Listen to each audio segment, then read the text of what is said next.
Hey traders, it's Joe here. I hope everybody had a really good 4th of July.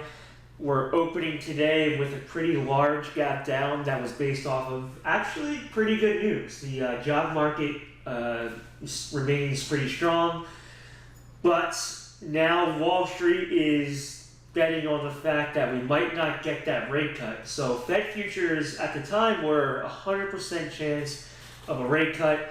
Now Wall Street is not so sure.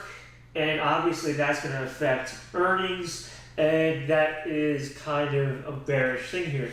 But we just have to look at the charts, in particular tension here, because tension is always telling us what's going on. It's not a signaling process, it's telling us what's going on in the market. So it's going to tell us the mindset of the market and how we can filter our trades to trade it so we can be really, really consistent. So with that said, this gap down is going to push tension pretty low, probably down here. It's going to get very close to zero, and it's going to put the bullish trending mindset at risk right from this, probably pretty early on. So what's going to happen is it's going to have the bulls in a spot where they're going to have to be eager and buy and affect the broad market structure and defend tension from going towards zero. Now, you're going to have, now look, we're still at all-time highs, we're pretty close, so to me personally, I don't think the bulls are going to be that eager, and I would not be surprised if they let tension go across zero, and I wouldn't be surprised if they waited a good bit before they started buying again.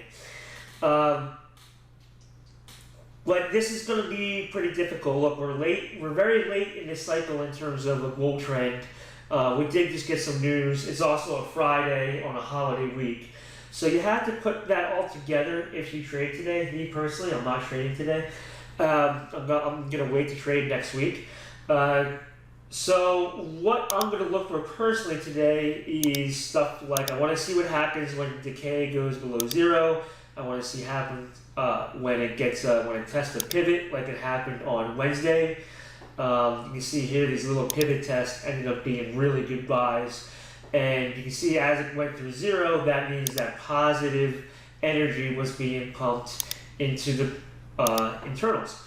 So with that said, it could be a very good data gathering day, and you can really gather some good data, and that'll help out your trades and measure your risk for Monday, or if you're going to trade next week.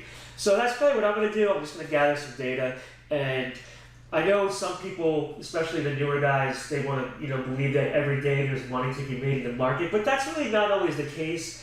And really, your best trades are the ones where you gather a lot of data points and you really understand the context of the market, and then you really understand where large equity is going to come in. So sometimes that's the best way to go about things. So all right, everybody, good luck trading. I will see you next week. I'll see you.